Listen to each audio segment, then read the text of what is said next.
The new CU Medicine Center for Prosthetics in Aurora, Colorado is helping patients reclaim active lives.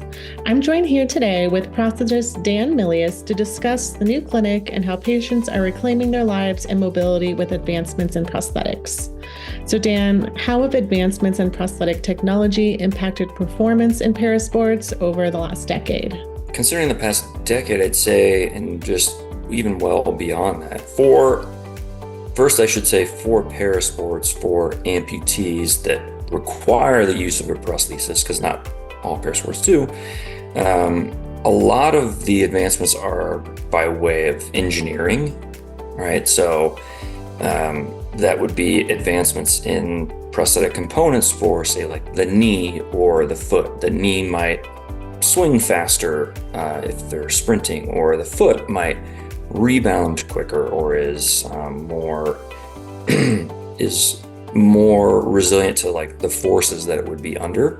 Okay, but and that's kind of what most people think of it as far as advancements. For the prosthetist side of it, we've probably made advancements in what we say socket technology. So the actual portion that goes on their limb, it might be lighter. It might also be a more secure fit, so that they can go do these types of things without having to worry about it falling off, right? So, the other thing too that a lot of people don't consider, we also have access to, motion capture technology now.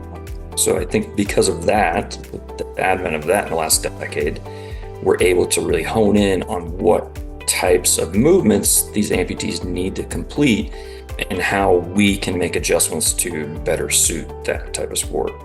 What are the main challenges in designing prosthetics specifically for high-level athletic competition? Yeah, that's a good question. So it really depends on the sport, right? So I would say for most Paralympic athletes that require a prosthesis, it would probably boil down to that it has to be resistant enough to the forces that they're going to put it under, right? So if an athlete has to jump, we don't want that thing to fail when they come back down to the ground. So we have to design it in such a way that it's going to withstand these types of stresses, right?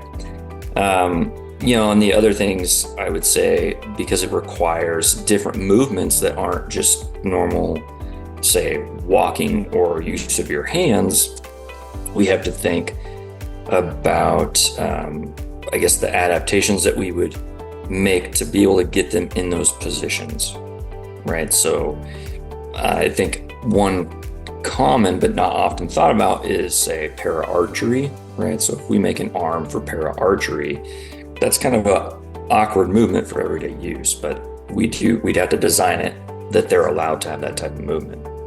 CU Medicine is incredibly proud to offer these advanced prosthetic services at our newest location.